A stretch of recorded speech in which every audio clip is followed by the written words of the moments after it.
നമസ്കാരം. വാർത്താമഴയിലേക്ക് എല്ലാ പ്രേക്ഷകർക്കും സ്വാഗതം. ഞാൻ പ്രജിൻ സി കണ്ണൻ. ഇന്ന് പുറത്തുവന്ന പ്രധാനപ്പെട്ട വാർത്തകൾ ആഴത്തിൽ പരിശോധിക്കുകയാണ്. വാർത്താമഴ ഇപ്പോൾ വരുന്നൊരു വാർത്തയിലേക്ക് ആദ്യം കടക്കുന്നു. പാലക്കാട് ഓടിക്കൊണ്ടിരുന്ന സ്വകാര്യ ബസ്സിന് തീപിടിച്ചു. മണ്ണാർക്കാട് ചെർപ്പുളശ്ശേരിയിൽ ശ്രീകൃഷ്ണപുരം സ്റ്റേഷന് സമീപത്താണ് ഈ സംഭവം. ആളപായമില്ല എന്നാണ് ലഭിക്കുന്ന വിവരങ്ങൾ. അതിന്റെ ദൃശ്യങ്ങളാണ് ഇപ്പോൾ പ്രേക്ഷകർ കാണുന്നത്. നിഖിൽ പ്രമേഷ് നൽകും പാലക്കാട് നിന്ന് കൂടുതൽ വിവരങ്ങൾ. നിഖിൽ, എപ്പോഴാണ് ഈ സംഭവം ഉണ്ടായത്? എന്ത് സംഭവിച്ചു എന്നാണ് മനസ്സിലാക്കുന്നത്? അല്പസമയം മുൻപാണ് ഈ സംഭവം ഉണ്ടാകുന്നത്. A1 ട്രാവൽസിന്റെ ബസ്സിനാണ് തീ പിടിച്ചത്. ഈ അപകടത്തിൽ ആളപായമൊന്നും ഉണ്ടായിട്ടില്ല എന്നുള്ളത് ആശ്വാസകരമായിട്ടുള്ള കാര്യമാണ്. ആദ്യം ഈ ബസ്സിലെ ജീവനക്കാരും പിന്നീട് ഫയർഫോഴ്സ് സംഘവും എത്തിയാണ് പൂർണ്ണമായും തീ അണയ്ക്കുന്ന സാഹചര്യം ഉണ്ടായത്. ദൃശ്യങ്ങൾ തന്നെ നമുക്ക് കാണാൻ കഴിയും. ഫയർ എക്സ്റ്റൻഷൻ അടക്കം ഉപയോഗിച്ചുകൊണ്ട് ഈ തീ അണയ്ക്കുന്നതിന് വേണ്ടിയിട്ടുള്ള ശ്രമങ്ങൾ അവർ നടത്തിക്കൊണ്ടിരിക്കുകയാണ്. എന്തായാലും തീ ഇപ്പോൾ പൂർണ്ണമായി നിയന്ത്രണ വിധേയമാക്കിയിട്ടുണ്ട്. ഫയർഫോഴ്സ് സംഘം എത്തിയ ശേഷമാണ് തീ നിയന്ത്രണ വിധേയമാക്കിയത്. പക്ഷെ ബസിന്റെ സിംഹഭാഗവും ഇതിനോടൊപ്പം തന്നെ കത്തിക്കഴിഞ്ഞു എന്നുള്ളതാണ് മനസ്സിലാക്കാൻ കഴിയുന്നത്. ഈ യാത്രക്കാരുണ്ടായിരുന്ന ഈ സമയത്ത് ഈ ബസ്സിൽ എന്നുള്ളതാണ് അവിടെ ഉണ്ടായിരുന്ന ആളുകൾ പറയുന്നത്.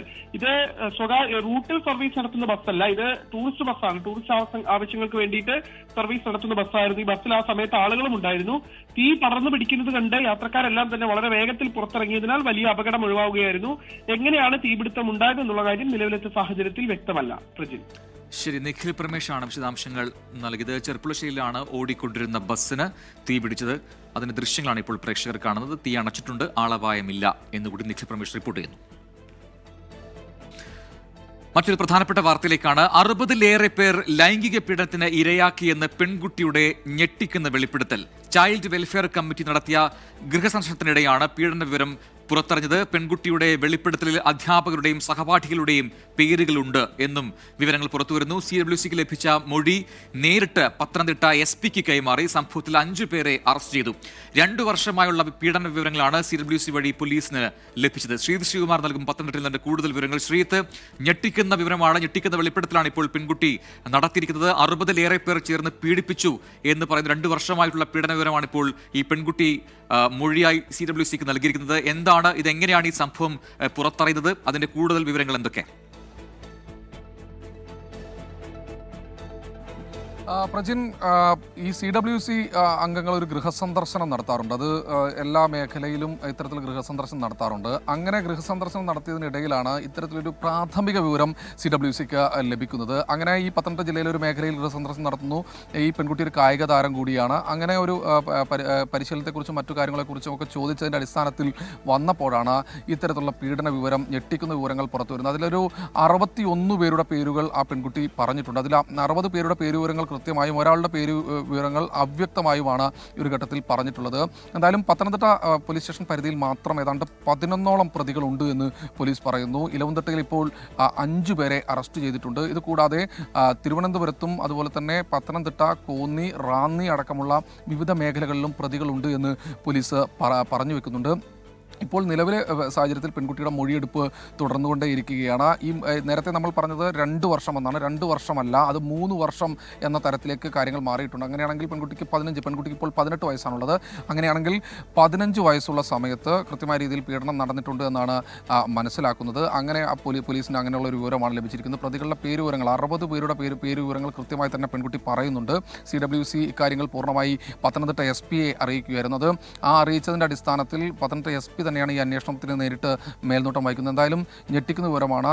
അല്പസമയത്തിനകം ഈ അറസ്റ്റിലായ ആളുകൾ, ഇലവുംതിട്ടയിൽ അറസ്റ്റിലായ ആളുകളെ റാന്നി കോടതിയിൽ ഹാജരാക്കിയ ശേഷം റിമാൻഡ് ചെയ്തു എന്നാണ് ഏറ്റവും കൂടുതൽ മനസ്സിലാക്കുന്നത്. ആ പേരുവിവരങ്ങൾ അല്പസമയത്തിനകം തന്നെ നമുക്ക് നൽകാനാകും. എന്തായാലും പ്രതികളുടെ അറസ്റ്റ് തുടരും, വരും ദിവസങ്ങളും തുടരും. നിലവിൽ പത്തനംതിട്ട പോലീസ് സ്റ്റേഷനിൽ മാത്രം, നമ്മളിപ്പോൾ പത്തനംതിട്ട പോലീസ് സ്റ്റേഷനിലാണ് നിൽക്കുന്നത്. പത്തനംതിട്ട പോലീസ് സ്റ്റേഷനിൽ മാത്രം ഏതാണ്ട് 11ഓളം പ്രതികളുണ്ട്. പത്തനംതിട്ട നഗരത്തിലെ വിവിധ മേഖലകളിൽ ഇത്തരത്തിൽ പീഡനം നടന്നിട്ടുണ്ട്. ഒഴിഞ്ഞ ഭാഗങ്ങളിൽ വെച്ച് പീഡനം നടന്നിട്ടുണ്ടെന്ന് പറയുന്നു. എന്തായാലും ഈ ഒരു ഞെട്ടിക്കുന്ന വിവരം, പെൺകുട്ടി ഇപ്പോൾ പോലീസിൻ്റെ കസ്റ്റഡിയിൽ തന്നെ മൊഴിയെടുപ്പ് തുടരുകയാണ്. അവർ കൗൺസിലിംഗ് നടത്തിക്കൊണ്ടാണ് മൊഴിയെടുപ്പ് നടത്തുന്നത്. വനിതാ പോലീസിൻ്റെയും അതുപോലെ തന്നെ വനിതാ കൗൺസിലേഴ്സിൻ്റെയും അടക്കം സഹായം ഇതിനായി തേടുന്നുണ്ട്. എന്തായാലും 60 അല്ലെങ്കിൽ 61 നമ്മളൊന്നും വിശ്വസിക്കാത്തൊരു നമ്പറാണ്. അത് അല്പസമയത്തിനകം തന്നെ അക്കാര്യത്തെ കുറിച്ചൊരു കൂടുതൽ വ്യക്തത വരും. എന്തായാലും 5 പേർ അറസ്റ്റ് രേഖപ്പെടുത്തി ഇവരെ റിമാൻഡ് ചെയ്തു എന്നാണ് ഏറ്റവും ഒടുവിൽ പോലീസ് അറിയിക്കുന്നത്. അന്വേഷണ സംഘം കൂടുതൽ പ്രതികൾക്കായുള്ള തെരച്ചിൽ തുടരുകയാണ്. കൂടുതൽ വിശദാംശങ്ങൾ പുറത്തു പറയാത്തതിൻ്റെ കാരണം ഒന്നാമത് പോക്സോ കേസാണ്. 2 ഈ പ്രതികൾ ഒരു കാരണവശാലും രക്ഷപ്പെടാൻ പാടില്ല എന്ന് പോലീസിന് നിർബന്ധ ബുദ്ധി അവർക്ക് ഉണ്ട്, നിർബന്ധമാണ് പോലീസിന് ഇവർ രക്ഷപ്പെടരുതെന്നത്. അതിന്റെ അടിസ്ഥാനത്തിലാണ് കൂടുതൽ വിവരങ്ങൾ നമുക്ക് പുറത്തു പറയാൻ കഴിയാത്തത്. എന്തായാലും ഞെട്ടിക്കുന്ന വെളിപ്പെടുത്തലാണ്, ഞെട്ടിക്കുന്ന വാർത്ത കൂടിയാണ്. ഇപ്പോൾ 60-ലേറെ പേർ ചേർന്ന് പീഡിപ്പിച്ചു എന്നാണ് പല സമയങ്ങളിലായി എന്നുള്ള വിവരമാണ് ഇപ്പോൾ പെൺകുട്ടി നൽകിയിരിക്കുന്ന മൊഴിയിലൂടെ മനസ്സിലാക്കാൻ സാധിക്കുന്നത്. 5 പേർ അറസ്റ്റിലായിട്ടുണ്ട്. കൂടുതൽ പേർക്കായുള്ള അന്വേഷണം ഇപ്പോൾ തുടങ്ങിയിട്ടുമുണ്ട് പോലീസ്. ശ്രീകുമാറിനാണ് പത്തനംതിട്ടയിൽ നിന്നും വാർത്തയുടെ വിവരങ്ങൾ പങ്കുവച്ചത്. ലൈംഗിക അധിക്ഷേപ പരാതിയിൽ അറസ്റ്റിലായ വ്യവസായി ബോബി ചെമ്മണ്ണൂരിന് ഹൈക്കോടതിയിൽ തിരിച്ചടി. ജാമ്യ ഹർജി പരിഗണിക്കുന്നത് കോടതി ചൊവ്വാഴ്ചയിലേക്ക് മാറ്റിയതിനാൽ അതുവരെ ബോബി ചെമ്മണ്ണൂർ ജയിലിൽ തുടരും. എല്ലാ പൗരന്മാർക്കുമുള്ള അവകാശം മാത്രമാണ് ബോബി ചെമ്മണ്ണൂരിനുള്ളതെന്നും അടിയന്തരമായി ജാമ്യാപേക്ഷ പരിഗണിക്കേണ്ട സാഹചര്യം ഇല്ല എന്നും ഹൈക്കോടതി വ്യക്തമാക്കി. ജാമ്യാപേക്ഷ പരിഗണിക്കുന്നത് മാറ്റിയതോടെ ബോബി ചെമ്മണ്ണൂർ ചൊവ്വാഴ്ച വരെ ജയിലിൽ തുടരും. അടിയന്തരമായി ജാമ്യഹർജി പരിഗണിക്കണമെന്നവരുടെ ആവശ്യം ഹൈക്കോടതി തള്ളി. ഇടക്കാല ജാമ്യത്തിനായി ബോബി ചെമ്മണ്ണൂരിന്റെ അഭിഭാഷകർ ശ്രമം നടത്തിയെങ്കിലും എല്ലാ പൗരന്മാർക്കുമുള്ള അവകാശം മാത്രമാണ് ബോബിക്കുമുള്ളതെന്നും അടിയന്തരമായി ജാമ്യാപേക്ഷ പരിഗണിക്കേണ്ട സാഹചര്യം ഇപ്പോൾ ഇല്ലെന്നും ഹൈക്കോടതി നിലപാടെടുത്തു. സമാന പരാമർശങ്ങൾ ഇനി ആവർത്തിക്കില്ലെന്ന് ബോബി ചെമ്മണ്ണൂർ ഉറപ്പു നൽകിയെങ്കിലും മറുപടി പറയാൻ സർക്കാരിന് സമയം നൽകി കോടതി ഹർജി മാറ്റുകയായിരുന്നു. Ernakulam judicial first class magistrate കോടതി ജാമ്യം നിഷേധിച്ചതോടെയാണ് ബോബി ചെമ്മണ്ണൂർ ഹൈക്കോടതിയിൽ ജാമ്യാപേക്ഷ നൽകിയത്. നടിയോട് മോശമായി പെരുമാറിയിട്ടില്ല, തനിക്കെതിരെ ആരോപിച്ചിരിക്കുന്ന കുറ്റങ്ങൾ നിലനിൽക്കുന്നതല്ലെന്നും മജിസ്ട്രേറ്റ് കോടതി താൻ ഹാജരാക്കിയ രേഖകൾ കൃത്യമായി പരിശോധിച്ചില്ലെന്നും ബോബി ചെമ്മണ്ണൂർ ജാമ്യഹർജിയിൽ ചൂണ്ടിക്കാട്ടിയിരുന്നു. 24 കൊച്ചി. രാഷ്ട്രീയ അനിശ്ചിതങ്ങൾക്ക് ഒടുവിൽ PV അൻവർ തൃണമൂൽ കോൺഗ്രസിൽ ചേർന്നു. തൃണമൂൽ കോൺഗ്രസിന്റെ കേരള കോർഡിനേറ്ററായാണ് ചുമതലയേറ്റത്. നിയമതടസ്സമുള്ളതുകൊണ്ട് TMC അംഗത്വം എടുത്തിട്ടില്ലെന്ന് അൻവർ 24 പറഞ്ഞു. UDF പ്രവേശനത്തിനുള്ള എല്ലാ വഴികളും അടഞ്ഞതോടെയാണ് PV അൻവറിന്റെ ഈ നീക്കം. അപ്രതീക്ഷിതം. PV അൻവറിന്റെ രാഷ്ട്രീയ ഭാവി എന്ത് എന്ന ചോദ്യത്തിന് വിരാമം. കൊൽക്കത്തയിൽ വെച്ച് ദേശീയ ജനറൽ സെക്രട്ടറി അഭിഷേക് ബാനർജി തൃണമൂൽ കോൺഗ്രസിലേക്ക് PV അൻവറിനെ സ്വീകരിച്ചു. TMCയുടെ കേരള കോർഡിനേറ്ററായിട്ടാണ് ചുമതല. നിയമതടസ്സമുള്ളതുകൊണ്ട് അംഗത്വം എടുത്തിട്ടില്ല. മലയോര മേഖലയുടെ പ്രശ്നം പാർലമെന്റിൽ ഏറ്റെടുക്കുമെന്ന് മമതാ ബാനർജി ഉറപ്പു നൽകിയതായി PV അൻവർ 24നോട്. തൃണമൂൽ കോൺഗ്രസിന്റെ കേരള സംസ്ഥാന കോർഡിനേറ്റർ ആയിട്ടാണ് ഇപ്പോൾ അപ്പോയിന്റ് ചെയ്തിരിക്കുന്നത്. അംഗത്വം എടുക്കുന്നതിന് ലീഗലായിട്ട് ചില ഇഷ്യൂസ് ഉള്ളതുകൊണ്ട് അത് ലീഗൽ ഒപ്പീനിയന് ശേഷമേ ആ കാര്യത്തിൽ തീരുമാനം ഉണ്ടാവുള്ളൂ.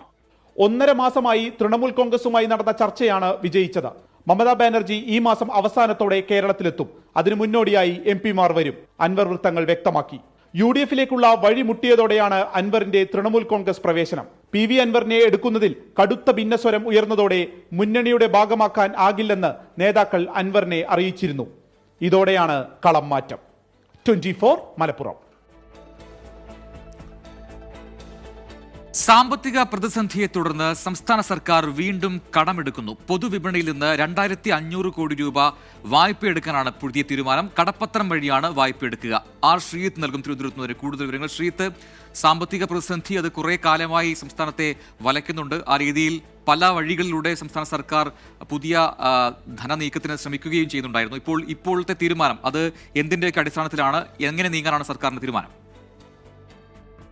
പ്രതിൻ ക്ഷേമ പെൻഷൻ കുടിശ്ശിക അടക്കമുള്ള കാര്യങ്ങളുടെ വിതരണത്തിന് വേണ്ടിയാണ് സർക്കാർ സാമ്പത്തിക വർഷത്തിന്റെ അവസാന പാദമായ ജനുവരി മാസത്തിൽ തന്നെ ഈ വായ്പ എടുക്കുന്നത്. 2500 കോടി രൂപ പൊതുവിപണിയിൽ നിന്ന് കടപ്പത്രം വഴി സമാഹരിക്കാനാണ് തീരുമാനം. ഈ കടപ്പത്രങ്ങളുടെ ലേലം ചൊവ്വാഴ്ച നടക്കും. ഇതോടുകൂടി അത്യാവശ്യമായ ചില ചിലവുകൾ പൂർത്തിയാക്കാൻ കഴിയുമെന്ന് സർക്കാർ പ്രതീക്ഷിക്കുന്നു. ക്ഷേമ പെൻഷൻ കുടിശ്ശിക കൂടാതെ മറ്റ് അടിയന്തര ബാധ്യതകളും സർക്കാരിന് മുന്നുണ്ട്. ഇതൊക്കെ ഒരു ചർച്ചാ വിഷയമായി CPM സമ്മേളനങ്ങളിൽ മാറുന്നുമുണ്ട്. അതുകൊണ്ട് തന്നെ കുടിശ്ശിക നിവാരണം തന്നെയാണ് സർക്കാരിന്റെ പ്രധാനപ്പെട്ട ലക്ഷ്യം. ഒപ്പം തന്നെ സാമ്പത്തിക വർഷത്തിന്റെ അവസാനം വരുന്ന മറ്റ് അടിയന്തര ചെലവുകൾ കൂടി പണം കണ്ടെത്തുന്നുണ്ട്. എന്നാൽ ഈ അവസാന ഭാഗത്തിൽ വായ്പ എടുക്കുന്നതുമായി ബന്ധപ്പെട്ട് കേന്ദ്രത്തിന്റെ ചില അനുമതി ലഭിക്കണമായിരുന്നു. ആ അനുമതി ലഭിച്ചോ ഇല്ലയോ എന്ന കാര്യത്തിൽ ഇനിയും ധനവകുപ്പ് നിലപാട് വ്യക്തമാക്കിയിട്ടില്ല. ശരി, ശ്രീത്താണ് വിശദാംശങ്ങൾ നൽകിയത്. വയനാട് DCC ട്രഷററായിരുന്ന NM വിജയന്റെ ആത്മഹത്യയ്ക്ക് പിന്നാലെ നിയമന വിവാദം ചർച്ചയാകുന്നതിനിടെ MLA IC ബാലകൃഷ്ണന് കുരുക്കായി ശുപാർശ കത്ത്. DCC പ്രസിഡന്റായിരിക്കെ സുൽത്താൻ ബത്തേരി അർബൻ ബാങ്കിൽ നിയമനം നൽകണമെന്ന് IC ബാലകൃഷ്ണൻ ശുപാർശ ചെയ്യുന്ന കത്താണ് പുറത്തുവന്നത്. അതേസമയം NM വിജയന്റെയും മകന്റെയും മരണത്തിൽ പ്രതിചേർക്കപ്പെട്ട IC ബാലകൃഷ്ണന്റെയും DCC പ്രസിഡന്റ് ND അപ്പച്ചന്റെയും അറസ്റ്റ് കൽപ്പറ്റ പ്രിൻസിപ്പൽ സെഷൻസ് കോടതി തടഞ്ഞു. 2021 IC ബാലകൃഷ്ണൻ നൽകിയ ശുപാർശക്കത്താണ് പുറത്തുവന്നത്. അർബൻ ബാങ്കിലെ സ്വീപ്പർ തസ്തികയിൽ പാർട്ടി പ്രവർത്തകന്റെ മകൾക്ക് നിയമനം നൽകാനായിരുന്നു കത്ത്. ശുപാർശയുടെ അടിസ്ഥാനത്തിൽ നെന്മേനിക്കുന്ന് സ്വദേശിക്ക് നിയമനം നൽകി. ഈ നിയമനത്തോടെയാണ് ആത്മഹത്യ ചെയ്ത DCC ട്രഷറർ NM വിജയന്റെ മകൻ ജിജേഷിന് അർബൻ ബാങ്കിലുണ്ടായിരുന്ന ജോലി നഷ്ടപ്പെട്ടതെന്നാണ് CPIM ആരോപണം. ഇതിനു പിന്നിൽ കോഴയിടപാടാണെന്ന് കാണിച്ച CPIM ജില്ലാ കമ്മിറ്റി അംഗം സുരേഷ് താളൂർ പോലീസിൽ പരാതി നൽകി. കേസെടുത്തതിന് പിന്നാലെ താൻ ഒളിവിൽ പോയെന്ന പ്രചാരണം ശരിയല്ലെന്ന് IC ബാലകൃഷ്ണൻ പറഞ്ഞു. 2 ദിവസത്തിനകം വയനാട്ടിൽ തിരിച്ചെത്തും. നീതിന്യായ വ്യവസ്ഥയിൽ പരിപൂർണ വിശ്വാസമുണ്ടെന്നും IC ബാലകൃഷ്ണൻ. ഞാൻ എൻ്റെ വ്യക്തിപരമായ ആവശ്യങ്ങൾക്ക് വേണ്ടി കർണാടകയിൽ വന്നതാണ്. എൻ്റെ സുഹൃത്തിൻ്റെ മകളുടെ മാരേജ് ഫംഗ്ഷനുമായി ബന്ധപ്പെട്ട് ഞാൻ ഇന്നും നാളെയായിട്ട് നാട്ടിലെത്തും. ഞാനൊരു ജനപ്രതി എന്ന നിലയ്ക്ക് ഒളിച്ചോടേണ്ട ആളല്ല, ഒളിവിൽ പോകേണ്ട ആളല്ല. നീതിന്യായ ബഹുമാനപ്പെട്ട കോടതിയെ എന്നെ സംബന്ധിച്ച് എനിക്ക് വിശ്വാസമുണ്ട്. NM വിജയന്റെയും മകന്റെയും ആത്മഹത്യാ കേസിൽ പ്രതി ചേർക്കപ്പെട്ട IC ബാലകൃഷ്ണൻ MLA, DCC അധ്യക്ഷൻ ND അപ്പച്ചൻ, KK ഗോപിനാഥൻ എന്നിവരുടെ അറസ്റ്റ് കോടതി തടഞ്ഞു. മുൻകൂർ ജാമ്യാപേക്ഷ പരിഗണിച്ചാണ് നടപടി. കൽപ്പറ്റ പ്രിൻസിപ്പൽ സെഷൻസ് കോടതിയാണ് 15-ാം തീയതി വരെ അറസ്റ്റ് തടഞ്ഞത്. IC ബാലകൃഷ്ണൻ MLA രാജിവെക്കുന്നതുവരെ പ്രക്ഷോഭം തുടരുമെന്ന് CPIM ജില്ലാ സെക്രട്ടറി K റഫീഖ് പറഞ്ഞു. 24 വയനാട്. NM വിജയന്റെയും മകന്റെയും മരണത്തിൽ നിയമപരമായ നടപടികളുമായി മുന്നോട്ടു പോകുമെന്ന് രമേശ് ചെന്നിത്തല.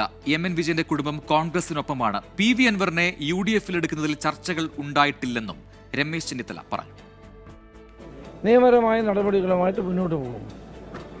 അത് എല്ലാവർക്കും അറിയുന്ന കാര്യമല്ലേ. അപ്പോൾ നിയമം എന്താണോ അനുശാസിക്കുന്നത് അതനുസരിച്ച് മുന്നോട്ട് പോകും.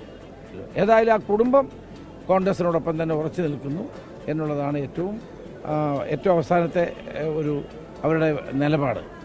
അപ്പോൾ അത് സംബന്ധിച്ചുള്ള കാര്യങ്ങൾ KPCC ഒരു അന്വേഷണ കമ്മീഷനെ വെച്ചിട്ടുണ്ട്. കമ്മീഷൻ്റെ റിപ്പോർട്ട് വരട്ടെ, വന്ന ശേഷം മറ്റു കാര്യങ്ങൾ ആലോചിക്കും. PV അൻവറെ UDF-ൽ എടുക്കുന്നതുമായി ബന്ധപ്പെട്ട ഒരു ചർച്ചയും ഇതുവരെ ഉണ്ടായിട്ടില്ല. പക്ഷെ PV അൻവർ ഉയർത്തിപ്പിടിക്കുന്ന ചില പ്രശ്നങ്ങളോട്, പ്രത്യേകിച്ച് വന നിയമ ഭേദഗതി ഉൾപ്പെടെയുള്ളതിനോട് നമുക്ക് യോജിപ്പുണ്ട്. പിന്നെ അദ്ദേഹത്തെ അന്ന് അറസ്റ്റ് ചെയ്ത രീതിയോട് നമ്മൾക്ക് എതിർപ്പുണ്ട്. മറ്റു കാര്യങ്ങൾ പാർട്ടിയും UDF-ഉം ആലോചിച്ച് തീരുമാനിക്കണം.